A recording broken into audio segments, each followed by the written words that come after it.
Chalo. Good morning, everyone. Today we are going to describe some other function as we have seen last lecture.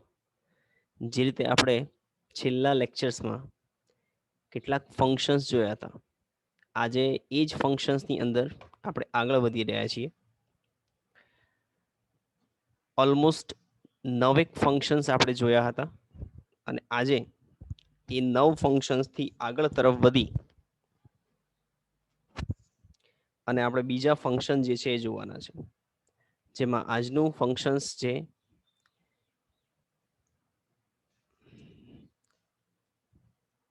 describing process.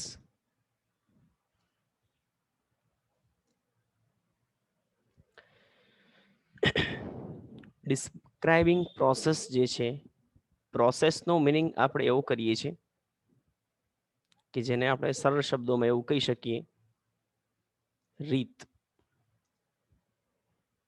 એટલે કે રીતનું વર્ણન કરવું.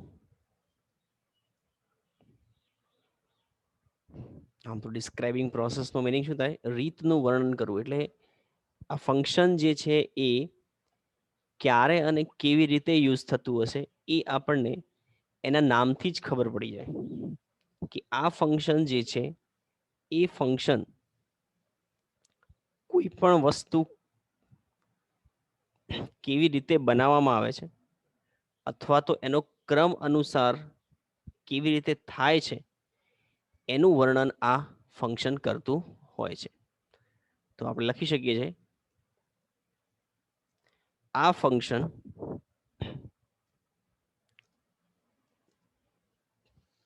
કોઈ પણ વસ્તુ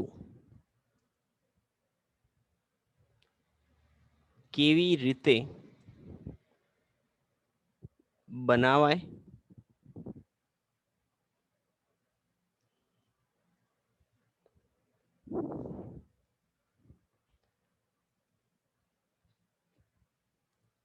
તેનું ક્રમ અનુસાર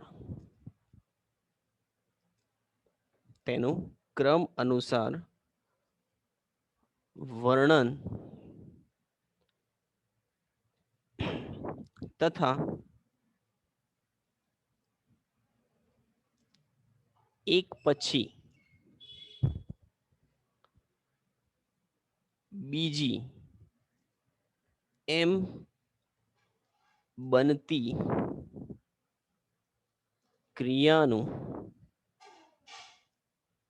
વર્ણન કરવામાં આવે છે.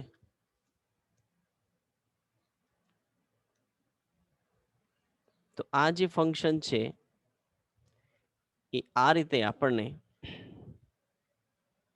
ઉપયોગી થાય, જેમાં આપણે કોઈ પણ ક્રિયા કેવી રીતે થાય છે, એની પ્રોસેસ શું છે, એ વર્ણન જ્યારે આપણને કરતી હોય ત્યારે આપણે એને ડિસ્ક્રાઇબિંગ પ્રોસેસના નામે ઓળખી શકીએ છીએ. બીજું અગત્યનું એ હોય છે કે આને આઈડેન્ટિફાય તમારે કરવાનું થાય ડિસ્ક્રાઇબિંગ પ્રોસેસને,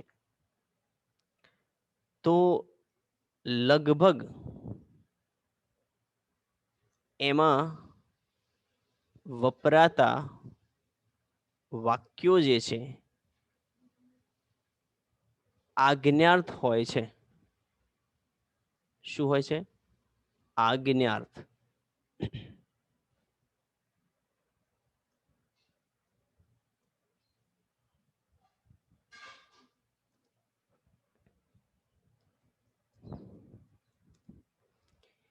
કારણ કે પ્રોસેસ અથવા તો કોઈ પણ વસ્તુને જ્યારે ડિસ્ક્રાઇબ કરવામાં આવે ત્યારે એમાં હંમેશા આજ્ઞાર્થ વાક્યનો ઉપયોગ એટલા માટે થતો હોય કે એ આપણને પ્રોસેસ દર્શાવે. કારણ કે કોઈ પણ વ્યક્તિ આપણને કહેતો હોય તો સૌપ્રથમ આપે આ લેવું, સો કાં તો પછી એ શુડ વાળું સેન્ટેન્સ હોઈ શકે છે, બરાબર. તો એ પ્રોસેસ આપણને દર્શાવતું હોય છે. પણ આ મોસ્ટલી બને જ એવું જરૂરી નથી, ઘણી વખત એ ના પણ બને, એટલે આપણે એના પર સંપૂર્ણપણે વિશ્વાસ મૂકવો એ જરૂરી પણ નથી. બટ મહદ અંશે એવું બનતું હોય કે ભાઈ લગભગ એના જે સેન્ટેન્સીસ હોય છે એ સેન્ટેન્સીસ કેવા હોય? આજ્ઞાર્થ હોય છે. આપણે એક્ઝામ્પલ જોઈએ. Pour the milk in the glass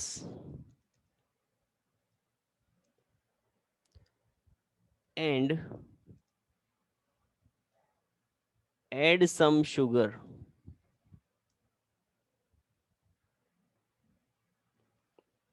Then squeeze lemon and shake it well. તો તમે જોઈ શકો છો કે pour the milk, sorry,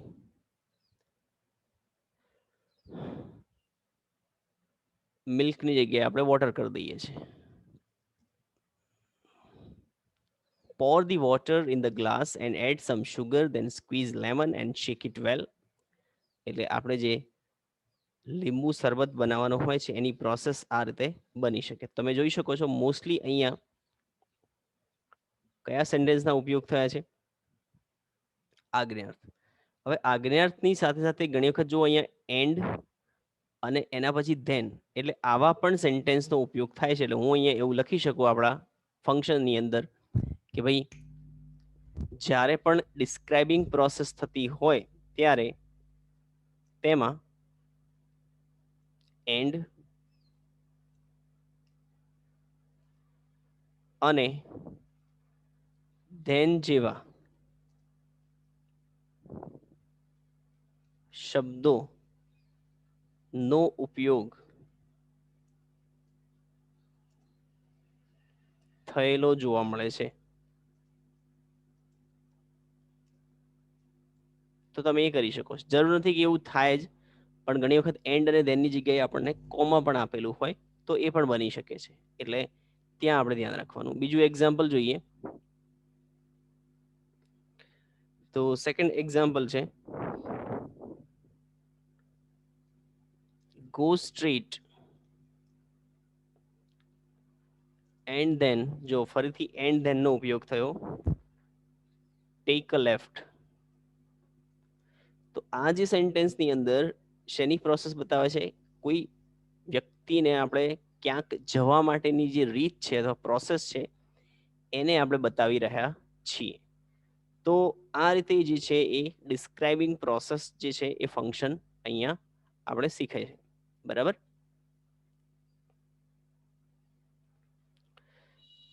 next ફંક્શન્સની વાત કરીએ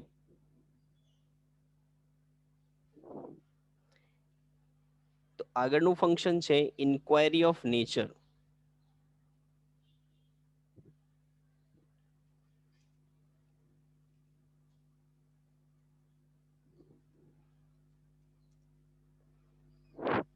હવે ઇન્ક્વાયરી એટલે એ શબ્દની અંદર જ એક પ્રશ્ન છુપાયેલો છે. એવું કહેવાય કે કોઈ પણ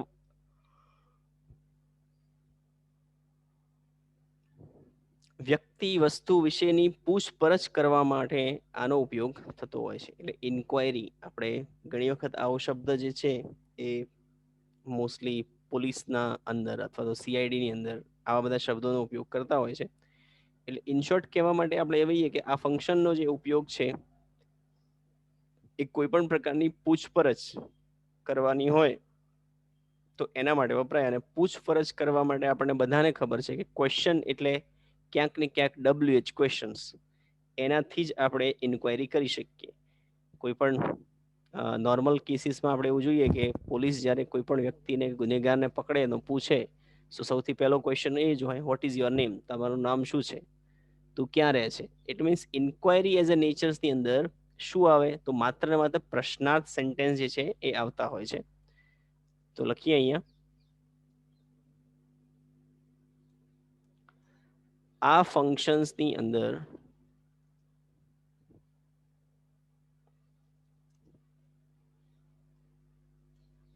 આ ફંક્શન્સનો ઉપયોગ કોઈ પણ પ્રકારની પૂછપરછ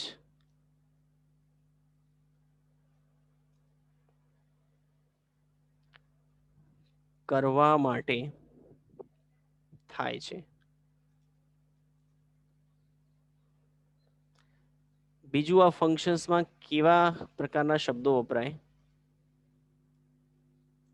તો આ ફંક્શન માટે તમને બધાને ખબર જ છે વોટ, વેર, વાય, વેન,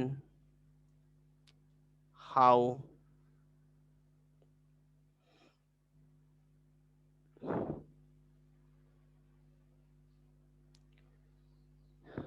જેવા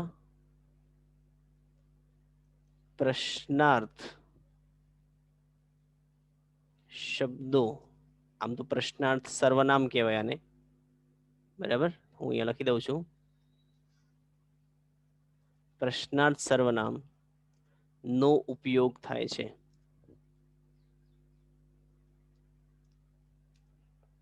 બરાબર. એક્ઝામ્પલ તમને બધાને ઘણા બધા આવડે જ છે. What are you doing? Question પૂછાયેલો છે, સો ઇટ મીન્સ ધેટ કે ઇન્ક્વાયરી એઝ અ નેચર જશે. When will your school open? બરાબર. થર્ડ સેન્ટેન્સ લખી લઈએ. Why are you late? તો આ બધા જ જે સેન્ટેન્સીસ જે છે એ સેન્ટેન્સની અંદર ક્યાંક ને ક્યાંક કોઈને કોઈ પ્રશ્ન જે છે એ પૂછાયેલો છે, અને એ પ્રશ્નના આધારે આપણે એવું કહી શકીએ કે અહીંયા પૂછપરછનો જે ભાવ છે, ઇન્ક્વાયરીનો જે ભાવ છે એ દર્શાવવામાં આવ્યો છે. અને એના જ લીધે અહીંયા આપણે જોઈ શકીએ છીએ કે આપણને આ ફંક્શન જે છે as a inquiry of nature પૂછી શકાય છે. એટલે તમારે આઈડેન્ટિફાઈ કરવા માટે બીજું કશું જ નથી કરવાનું, પણ જ્યારે સેન્ટેન્સની અંદર WH ક્વેશ્ચન્સથી સેન્ટેન્સ બનેલું હોય, સેન્ટેન્સમાં WH ક્વેશ્ચનથી સેન્ટેન્સ બનેલું હોય, તમારે સમજવાનું કે એમાં ઇન્ક્વાયરી એઝ અ નેચર એ ફંક્શનનો ઉપયોગ થયેલો છે. ચલો, નેક્સ્ટ છે ઇન્ડિકેટિંગ કોન્ટ્રાસ્ટ. હવે સૌથી પહેલા આપણને કોન્ટ્રાસ્ટનો મિનિંગ ખબર હોવી જોઈએ. 9મા ધોરણની અંદર પણ મેં વાત કરી હતી કે કોન્ટ્રાસ્ટનો મિનિંગ થાય છે વિરોધાભાસ. બરાબર. તો આ ઇન્ડિકેટિંગ કોન્ટ્રાસ્ટ શું દર્શાવતું હશે? તો બે વાક્યો વચ્ચે જે વિરોધાભાસ હોય એ વિરોધાભાસ દર્શાવે. એ શબ્દોમાં આપણે વાત કરીએ તો કોઈ પણ જાતનું અથવા તો પ્રકારનું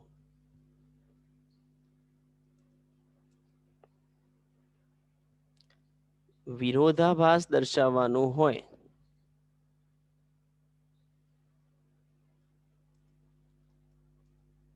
વાક્યની અંદર, કોઈ પણ જાતનો વિરોધાભાસ દર્શાવાતો હોય તો આ ફંક્શનનો ઉપયોગ થાય.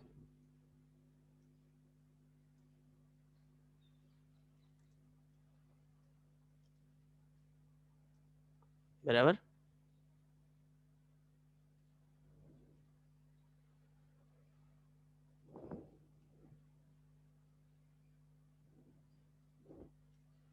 અચ્છા, હવે કેવા પ્રકારના શબ્દો જે છે આ ફંક્શન માટે ઉપયોગી છે? કારણ કે જો તમારે આઈડેન્ટિફાઈ કરવા માટે હંમેશા ઇન્ડિકેટર્સ એટલે કે વર્ડ્સની જ જરૂર પડશે.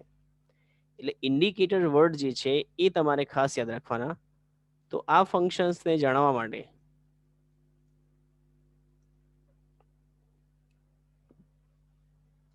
આ ફંક્શનમાં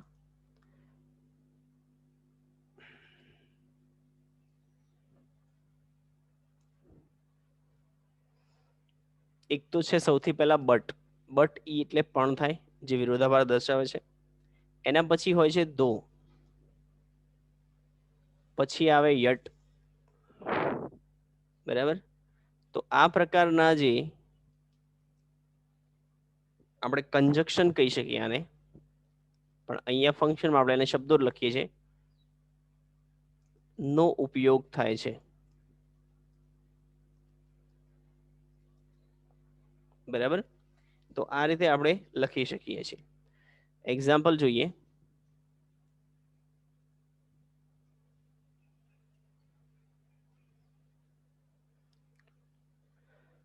Mehul work hard but he did not get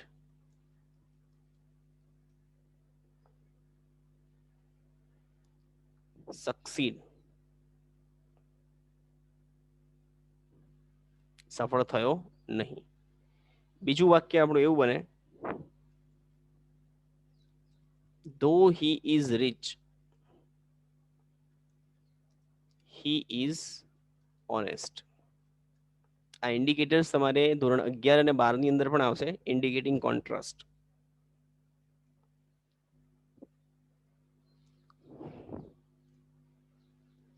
Players played well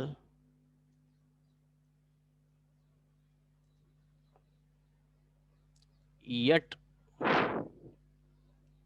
India lost the match. તો હવે તમે જોઈ શકો છો કે અહીંયા બટ, ધો અને યટનો જે ઉપયોગ થયેલો છે એના આધાર ઉપર આપણે એવું કહી શકીએ કે એ ઓપોઝિટ દર્શાવે છે. એટલે પહેલી જે ક્રિયા છે એ ક્રિયાના અનુસંધાને બીજી ક્રિયા જે છે એનું જે રિઝલ્ટ જે છે એ બિલકુલ વિરોધી આવતું હોય છે. એટલે એના થકી આપણે એવું કહી શકીએ કે આ સેન્ટેન્સ એ ઇન્ડિકેટિંગ કોન્ટ્રાસ્ટ વપરાય છે. આમ તો તમારે બીજું કશું જ નથી કરવાનું, પણ અહીંયા જે આ આપેલા છે મોસ્ટલી જે નીચે આપણે અંડરલાઈન કરી દઈએ, તો આવા જે શબ્દો છે એ શબ્દો ઉપર ખાસ તમારે ધ્યાન રાખવાનું, એ તમારા ઇન્ડિકેટર્સ બનશે. તો જે ઇન્ડિકેટર્સ છે ઇન્ડિકેટર્સને તમારે ખાસ યાદ રાખવા પડે, જેથી કરીને આપણે ઇઝીલી આને શું કરી શકીએ છીએ, યાદ રાખી શકીએ છીએ. અને આ ફંક્શન જે છે એ આપણે આઈડેન્ટિફાઈ કરી શકીએ છીએ. બીજી એક ખાસ સૂચના કે અહીંયા જે ધો વપરાયેલું છે એ તમારા માટે એક નવું છે. આમ જોવા જઈએ તો ધો જે છે એની સ્ટ્રક્ચર્સ અહીંયા આપણે લખી લઈએ. બાકી બધામાં તો બટ અને યટ તો શું થાય છે, સેન્ટેન્સમાં જ વપરાય છે. પણ ધોની જો સ્ટ્રક્ચર તમારે લખવી હોય તો આ રીતે થઈ શકે. ધો સૌથી પહેલા મૂકવાનું, પછી સબ્જેક્ટ વર્બ આવતો હોય તો, અને બીજો એક્સેટ્રા વર્ડ્સ, પ્લસ કોમા કરી અને તમારું સબ્જેક્ટ અથવા પ્રોનાઉન, વર્બ એન્ડ એક્સેટ્રા. તો આ એની સ્ટ્રક્ચર થશે. એટલે તમારે ધોનો ઉપયોગ જે છે ક્યાં કરવાનો છે યાદ રાખવાનું. સેન્ટેન્સની અંદર ધોનો ઉપયોગ ક્યાં થાય એ આપણે ખાસ ધ્યાન રાખવાનું. આ જે સેકન્ડ સેન્ટેન્સ જે છે એ સેકન્ડ સેન્ટેન્સ જે છે પહેલા સેન્ટેન્સનું ઓપોઝિટ હોય. બરાબર, એટલે પ્રથમ સેન્ટેન્સ જે છે ધો સાથે વપરાયેલું સેન્ટેન્સ જે છે એ બીજા સેન્ટેન્સ સાથે હંમેશા વિરોધાભાસ દર્શાવતું હોય. એટલા માટે એને ઇન્ડિકેટર્સ આ રીતે કહી શકાય છે.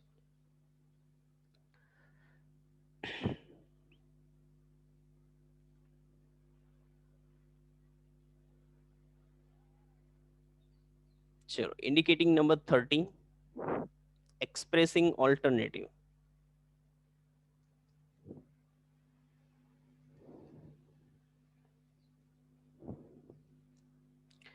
એક્સપ્રેસિંગ ઓલ્ટરનેટિવ્સ આ જે ફંક્શન છે એ ફંક્શનનો યુઝ શું થાય, તો આપણને બધાને ખબર છે કે ઓલ્ટરનેટિવ્સ એનો મિનિંગ શું થાય છે, તો કે મિનિંગ એનો થાય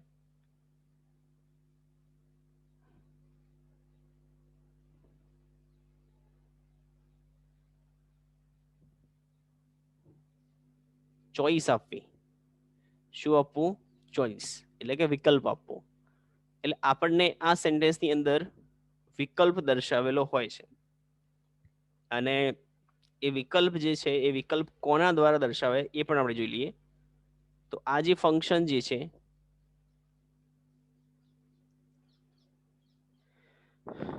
નો ઉપયોગ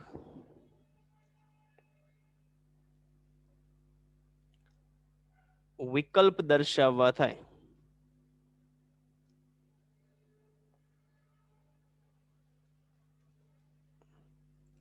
બરાબર. હવે આ ફંક્શનની અંદર કેવા શબ્દો વપરાય છે? તો એક તો ઓર, કારણ કે ઓર આપણને વિકલ્પ દર્શાવે છે. બીજું છે either or,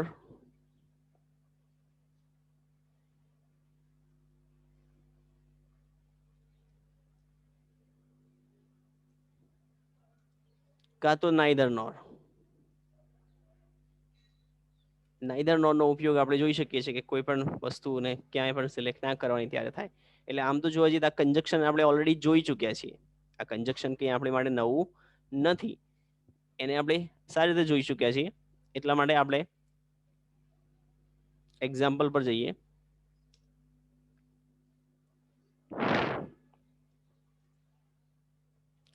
vote would you have? ક્વેશ્ચનમાં છે ટી ઓર કોફી. તો અહીંયા જો ટી અને કોફી, તમે શું લેશો, ચા કે કોફી? તો એ સેન્ટેન્સની અંદર તમને કેવું ઓલ્ટરનેટિવ ચોઇસ, એટલે કે એક્સપ્રેસિંગ ઓલ્ટરનેટિવ જે છે એ આપેલું છે. બીજું સેન્ટેન્સ આપણે લઈએ આઈધર ઓર થી. I will eat either sandwich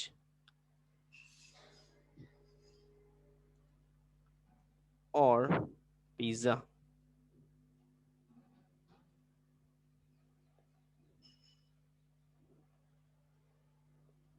third sentence છે neither Mohit nor Sujal came to meet me.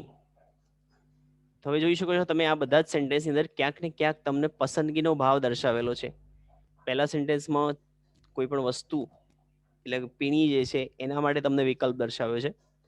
બીજામાં જે વસ્તુ સેન્ડવિચ અને પિઝામાંથી બંનેમાંથી શું ખાય છે એના માટે વિકલ્પ છે. અને ત્રીજું છે કર્તા તરીકે જે છે એ બંને ની અંદર નાઈધર નોર નો ઉપયોગ કરીને વિકલ્પ દર્શાવેલો છે. તો આપણે એવું કહી શકીએ કે અહીંયા આ રીતનું યુઝ થયો છે. હવે એક ફંક્શન્સ ઓર આપણે જે જોવાનું છે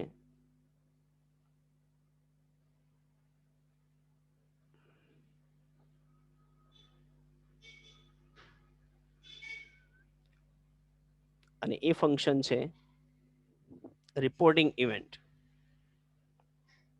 14 નંબરનું.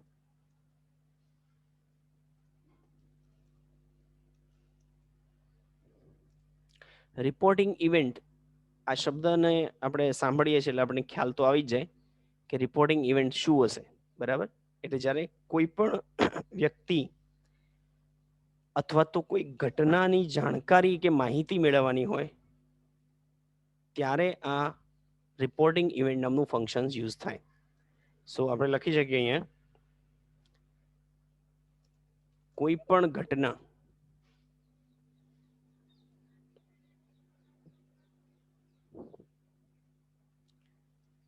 ની જાણકારી કે માહિતી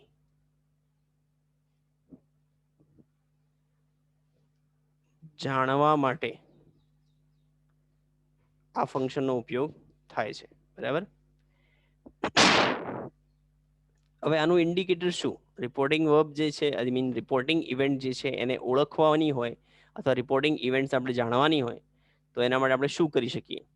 તો એ સૌથી મોટો અગત્યનો પ્રશ્ન છે. તો રિપોર્ટિંગ ઇવેન્ટ્સ માટે આપણે એવું કરી શકીએ કે રિપોર્ટેડ સ્પીચ જે છે, બરાબર, આપણી જે રિપોર્ટેડ સ્પીચ એટલે કે ડાયરેક્ટ ઇનડાયરેક્ટ જે છે, એટલે આપણે ડાયરેક્ટ ઇનડાયરેક્ટ નો જ વાત કરીએ કે ઇનડાયરેક્ટ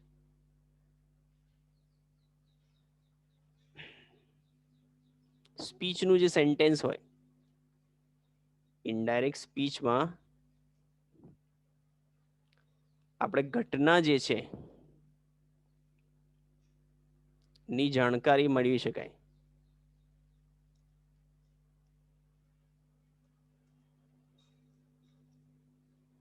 એટલે જે સેન્ટેન્સની અંદર ઇનડાયરેક્ટ સ્પીચનું સેન્ટેન્સ તમને આપેલું હોય, બરાબર, એ સેન્ટેન્સની અંદર તમે એવું લખી શકો કે આ જે સેન્ટેન્સ જે છે રિપોર્ટિંગ ઇવેન્ટ છે. દાખલા તરીકે હું અહીંયા લખું છું, my sister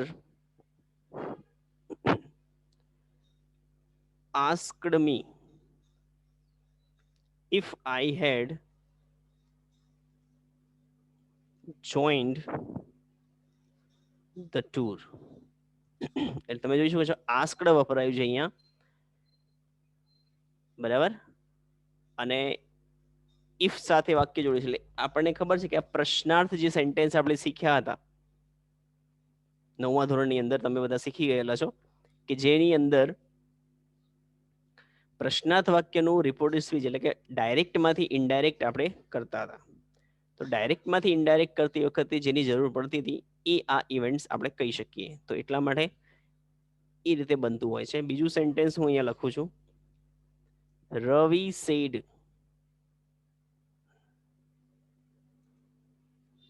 that he was at the party the previous night. તો આપણે જોઈ શકીએ છીએ કે એમાં રવિએ પ્રીવિયસ નાઇટ્સ ક્યાં હતો એનો રિપોર્ટિંગ આપ્યો છે, એટલે ત્યાં સેડ ટુ નો ઉપયોગ થયો છે. The man asked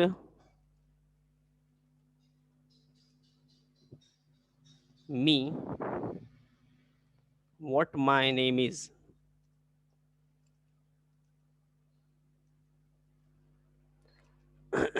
અહીંયા વોટ વપરાયું છે એનો મતલબ એમ નથી કે આ ઇન્ક્વાયરી એઝ અ નેચર છે, પણ આ સેન્ટેન્સની અંદર આ રીતે આપણે યુઝ કરી શકીએ છીએ. તો આ 14 ફંક્શન જે છે એ 14 ફંક્શન્સ આપણે જોયા છે.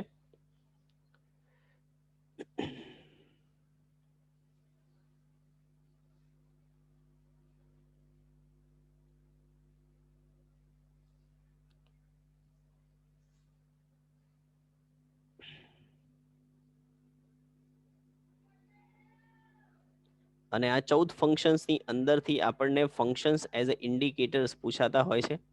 એટલે આપણે એનું ધ્યાન રાખવાનું કે કયું ફંક્શન્સ મારે કેવી રીતે યુઝ કરવાનું છે અને એનું ઇન્ડિકેટર્સ જે છે એ શું બનશે. ખાસ મેઇન વસ્તુ તમારે આઈડેન્ટિફાઈ કરવાના હોય છે, એટલે તમારે એને ચોક્કસથી